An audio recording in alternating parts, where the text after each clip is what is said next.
Så er vi her sgu. Hold nu kæft, mand. Jeg smed lige en lille video op af, hvordan det ser ud på vej ud. Men som I kan se allerede nu bag mig, så er der simpelthen bare Porsche overalt. Og vi er ikke engang kommet ind endnu. Og der er fuld skrue på. Der er virkelig fuld skrue på. Men man er sådan helt... Man mangler faktisk bare ord, fordi det er fuldstændig vanvittigt, det her.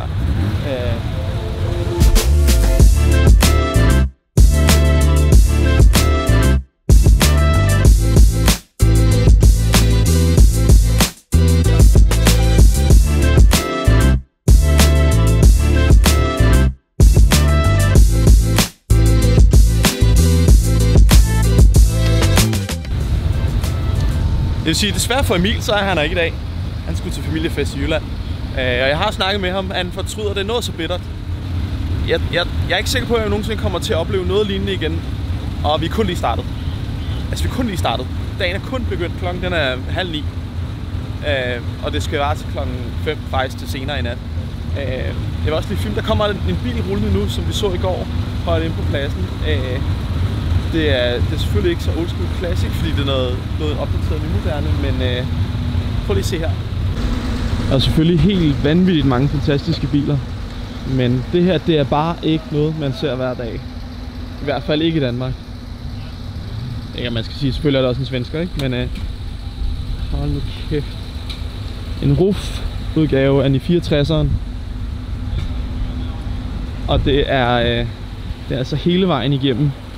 Alt fra sæder til spoiler, altså prøv lige at overveje detaljerne her.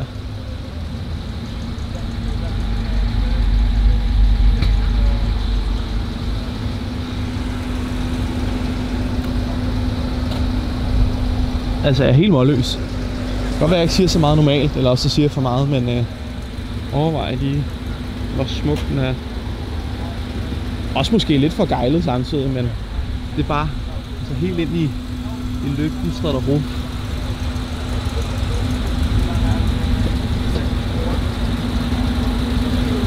Så er der selvfølgelig også alle de andre, der er masser her.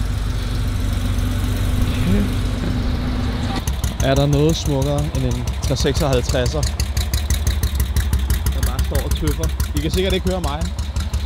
Det står bare skønhed. Overvej lige, hvor fucking smuk den er. Det baner jeg.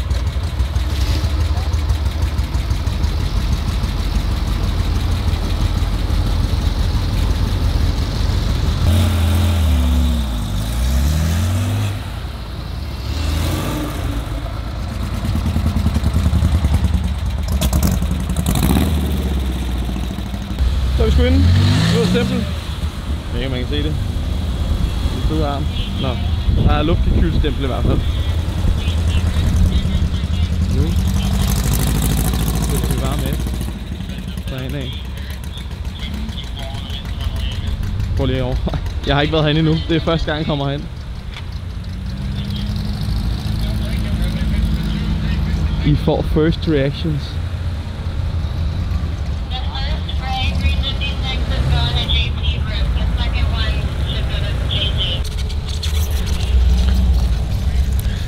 Jeg vil også først og fremmest sige bærger med mig. Det plejer ikke at være mig, der får en kameraet. Emil, han er helt klart nummer 1 til det her. Han kan ikke være her i dag, så må jeg aftage den. Men jeg tror også, at jeg vil lade det her tale lidt mere for sig selv. For som man kan se lige nu bag mig. Altså, de har sagt, at det er 250 Porsche, der har fået en plads herinde. Og ja, som I kan se, så er størstedelen allerede kommet, og man bliver fuldstændig mundlam, når man kommer ind. Det er altså, ja, alle former for Porsche, alle former for de gamle 911 er her lige nu. Selvfølgelig også altså, ja, fra hele verden. Der er fra England, der er fra Frankrig, der er fra Letland, der er fra USA. I går så i hvert fald 2 fra Californien. Der var i hvert fald en Porsche 356. Altså, det er jo fuldstændig sindssygt det her. Man kan godt forstå, at når man sidder og kigger på nettet, og så står her nu, og det er nok sidste gang, det kommer til Danmark. Ja, det er fuldstændig crazy. Men nu vil jeg lade jer nyde det lidt mere og høre mig snakke lidt mindre, indtil jeg i hvert fald får øvet mig lidt mere på det. Så værsgo!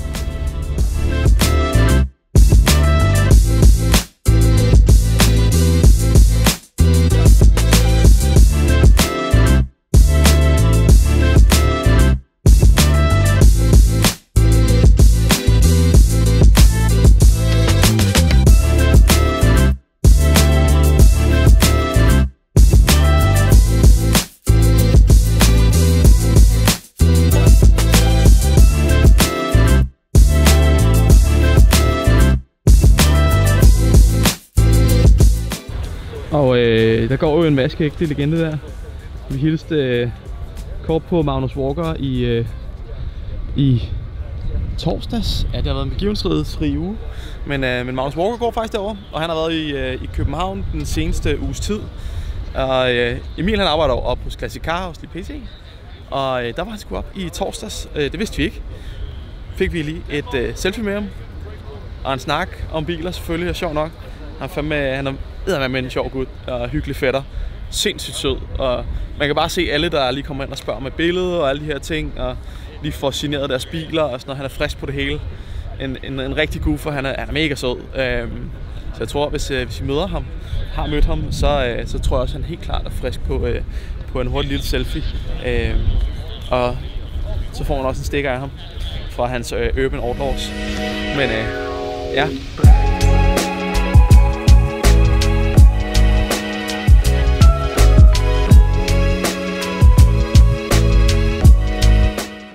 That's pointless, you know, I need to like make something with it. And then I was thinking, well, how do I install like a little table or something in order to, you know, make it look cool? And then a good friend of mine, Porsche guy as well, he's a great engineer. So we were like kind of spinning around. We actually just built this in a week and kind of sent it back and forth. So we actually, he lives... Så jeg har lige snakket med en super cool fyr, der hedder Nicky her. Han var en kammerat, de gik bare hygge sig. Elsker kaffe, druk for meget af det. Det er lidt ligesom Emil og jeg. Vi kan i hvert fald godt genkende til det.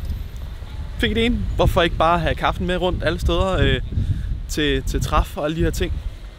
Bygger der bare en platform og tager en converter med, og så kan vi sgu lave kaffe alle steder. Det er fandme cool. Så snakkede jeg med en amerikansk gut, der så er taget til Danmark med hans kone.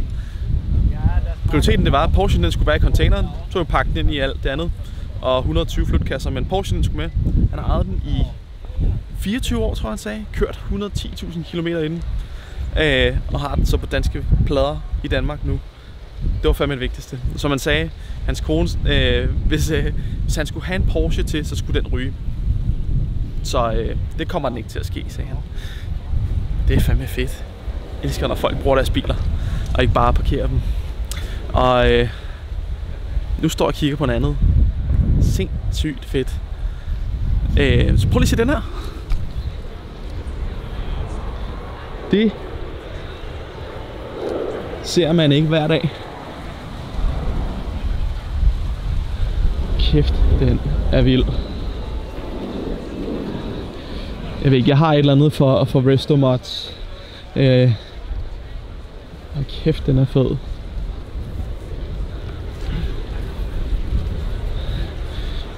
Der er måske andre, der er lidt mere klassiske i det, men kæft, den kan noget. Den er vild.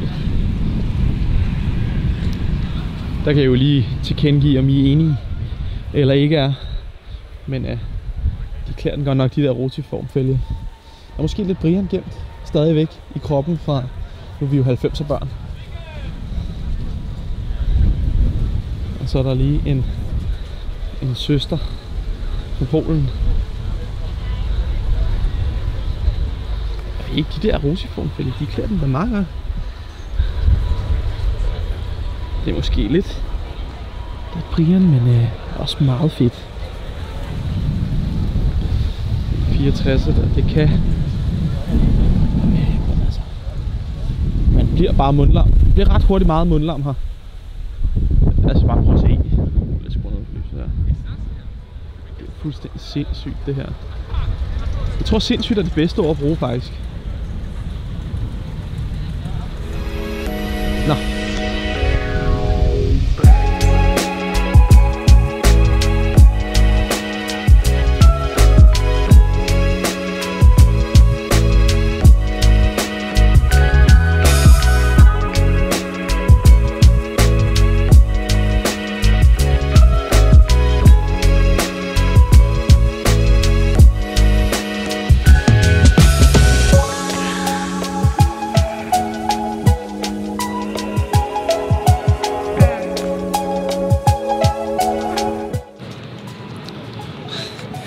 Altså, det er fuldstændig crazy det her.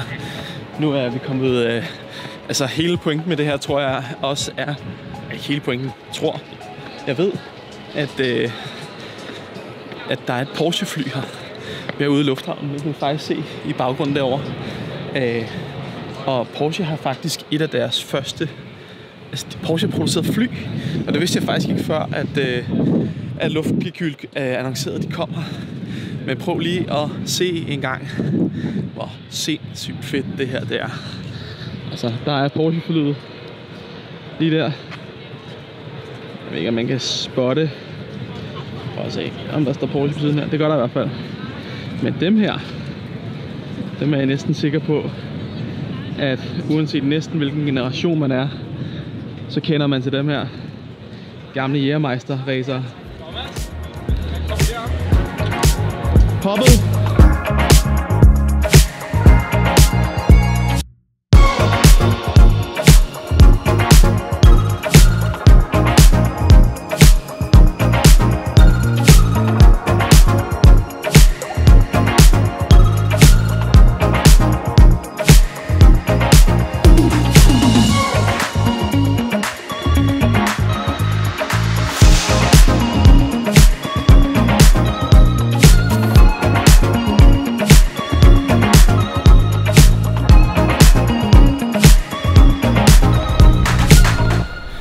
Jeg er simpelthen lige rendt ind i vores husfotograf, hvis man kan kalde det.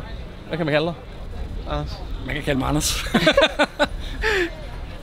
Anders Brinkmeyer, ladies and gentlemen. Ladies and gentlemen. Men vi kigger på, vi er defineret os selv som et drømmesetup. Hvad vil du sige? Ja, jeg synes det er et fornuftigt setup. Ja, altså, godt træk. Der er en bil med en anhænger med en anden bil på, det er jo... Hvis noget går i stykker, så har man altid noget reserve. Nej, det er virkelig... Jeg skal være helt ærlig at sige, at jeg tager bare den første, hvis jeg skal være helt... Ja. Altså, jeg behøver ikke den anden. Nej. Hold kæft, det ser også for sindssygt ud. Vi har dogtailen. Store skærme. Store hjul. Masser af lys. Det er selvfølgelig en svensker, det er klart. Ja, det var nok ikke gået i Danmark, den her. Super fedt. Eller hvad? Er der... vi kan ikke bruge den i Danmark, er det ikke sådan? Nej, vi får nok ikke lov til at lave så mange ændringer på den nu. Nej, det gør vi ikke. Men hold kæft, et sindssygt træk. Den er fed, den er. Den er bare fed. Jeg tror, den ser dårligt på. Jeg ved ikke, man kan se herinde igennem. Så Martini Racing. Altså, med buer helt lortet. Martini Racing overalt. Jeg tror, det er for tid. Brede skærme. Jeg ved simpelthen ikke, om man køber dem som Safari. Eller man bygger dem om. Vi får lige en til at teste om racket sidder om det sidder fast. De var flår, jeg ved ikke om. Gør man bare det? Om ejeren, han tænker, det er altid også. Er det ejeren?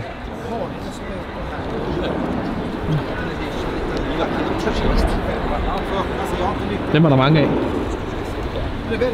Nå, vi har slet ikke snakket noget om den anden bil. Det er anhængertrækket. Ja. Er det ikke noget med, at man siger, hvis man har en autotrader, så får du masser af gode venner? Han må godt være min ven. Han må godt være min ven, ikke? Ja. Man kan altid bruge en autotrader. Jeg vil sige, altså, jeg er ikke selv så vild med... Men det er jo en speedster. En speedster. Dem ser man altså ikke mange af. Men lige her, der ser man der holder to andre. Der holder lige faktisk. Men er det ikke den gode... hvad er det? Søren? Og fra Massery... Nej, fra A-tanken. Men der holder to. Jeg tror, han har der i hvert fald en. Og den er flot, synes jeg. I A-rød. Men der holder to andre sorte her også. Okay. Jeg vil lige prøve at finde. Der er et eller andet med Kalishin og så videre. Det er ikke lige. Men det er fedt, når den er slået ned. Og så de der linjer, den får. Der taget er choppet lidt. Ja. Har du set ham, der har choppet taget på sin hjælper? Her. Der er en, han har skåret der en Cabriolet, tror jeg nok. Show me. Vi kan lige prøve at finde.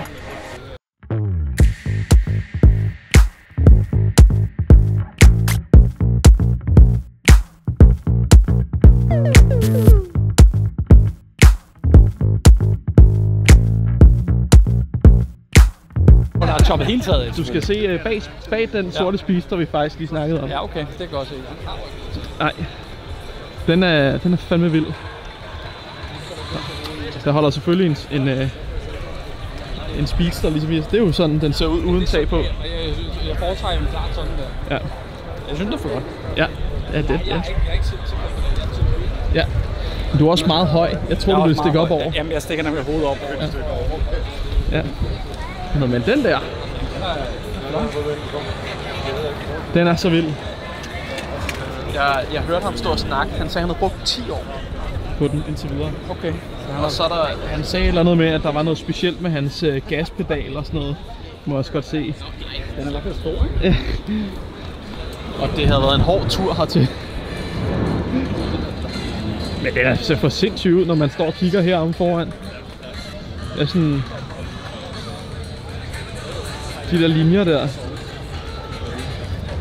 jeg skal nok gå den anden vej. Nej, men du må gerne være med. Du har en, jeg kan pingpong med. Men det er en fed farvekombo, der er med... Ja. Men hold på, hvis du spiller dig herned og så kigger på forfra, hvordan at det der med at skærmen den går ud i et, altså sådan med hele bagskærmen. Det er sådan nogle vanvittigt smukke linjer. Både former. Ja, ja. Det er pissegodt. Nu er du her, Emil ikke er her, så jeg kan pingpong med dig i stedet. Ja. Skal man ikke kun høre på mig. Nej. Kommer nok til at betro. Nej, det er meget godt. Det er rart lige at bytte Emil ud en gang imellem. Ja, men det er jeg helt enig. Ja.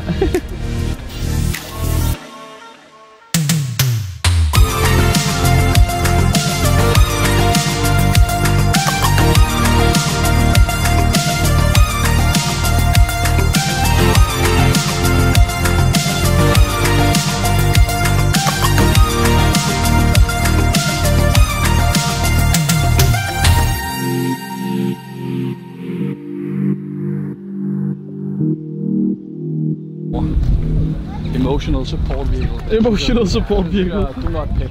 Den kan jeg godt lide. Do not pet. Men du er også meget til biler, som ikke er originale. Ja, det må godt. Der må være lidt Bristol. Ja, det synes jeg. Ja, helt klart. Det skal også se ud, som det bliver brugt. Ja. Det må godt være... Og det må man sige, det gør den der, ikke? Fuld bur og... Jeg tror, det var sådan en japansk ting, det aner jeg ikke noget om, men det her med, at man lige har sådan en rudeforstærker på. Jamen, den er også sat pænt meget op til race, ligner det, ikke? Altså, hvis du kan se hele... Nu må jeg ikke se det her. Jeg kan se det her igennem. Det kan man sgu nok ikke. Nå. Men den er i hvert fald, der er fuld raceback på. Sådan en sølvfarvet bilen tåler bare helt sort. Ja. Ej, den er fed, mand. Den er også bare bred, når man står og kigger her bagfra, ikke? Ja. Den må... En bred sutter. Ja, det er helt afgjort. En bred sutter. Ja, det er næsten nok en af mine favoritter her. Jeg har jo mest set Dogtailen der, den synes jeg helt klart er den rigtige. Den er også flot, den der. Den kan også den.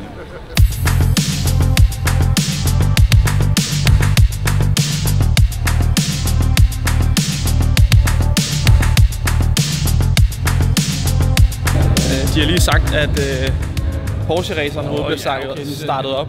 Og vi var lidt i tvivl om, eller Anders var primært, hvor det var henne, om var det herinde. Og så kan man lige kigge ud for. Ja, han sagde det lige. Ja, han sagde det ud af kameraet. Ej, de er sgu skide søde her. Nå, men det ligner, de går i gang nu.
Nå, du sagde lige noget, Anders. Ja, det er fordi, nu er jeg jo gammel. Jeg er opvokset på en flyveplads. Så, og lige præcis med nogle flyvemaskiner. Det her, det ligner det, der hedder en Mooney, og jeg kan kende den på halen, den er helt speciel, og med optrækkelige understel og så videre. Så det vil jeg sige, det er måske lidt en Porsche, der har taget noget og customized lidt. Jeg ved det ikke. Og nu skal det siges, jeg har ikke vist, hvad det er, vi snakker om endnu. Nej, det er ikke en bil, det her. Nej, det er fordi, at det er Porsches fly. Skal vi lige gå op og kigge? Jeg går ud fra, at den må have en Porsche-motor, ellers er der ikke rigtig noget spændende ved den. Nu kan jeg så afsløre, at jeg har kigget. Og det er der. Og det er der. Du kan næsten allerede sige det på manifoldet og alt det der, ikke? Det ser vanvittigt ud.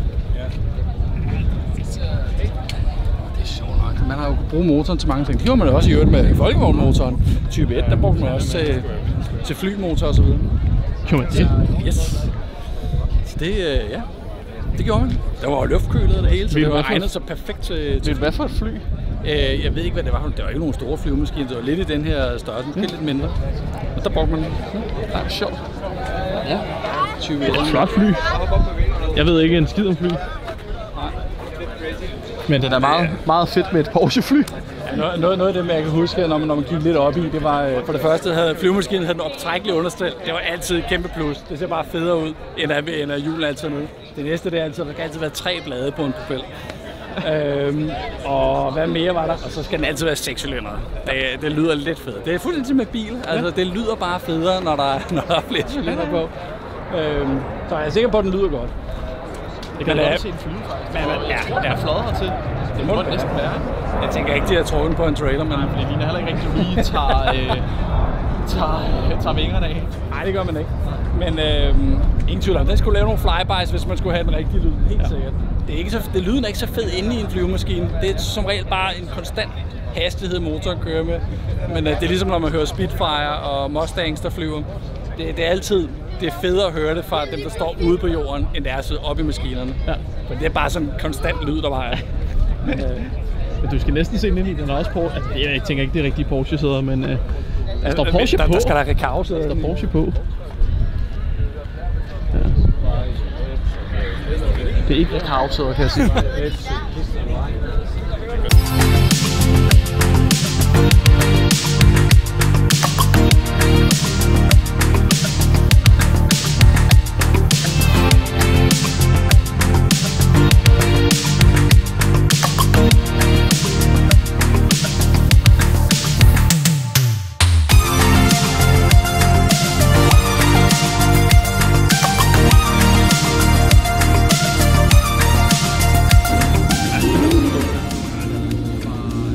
Der kan man altså snakke med Porsche, der bliver brugt.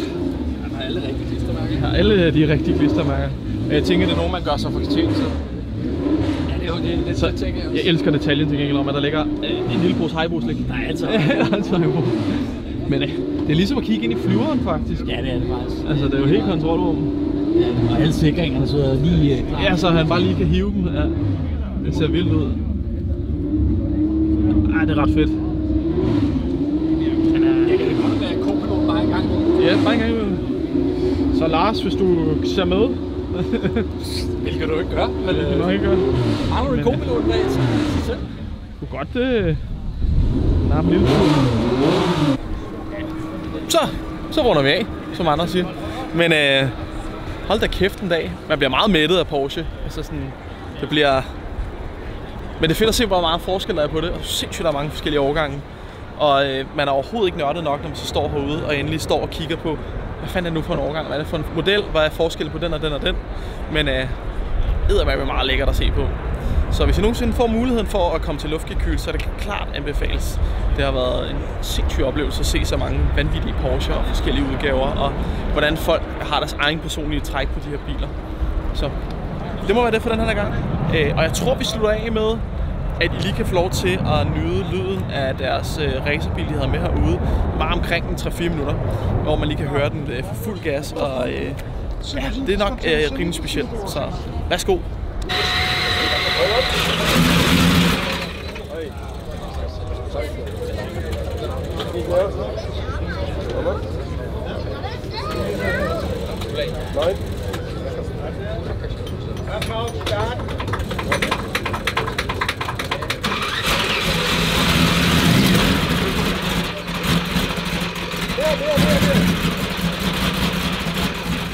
der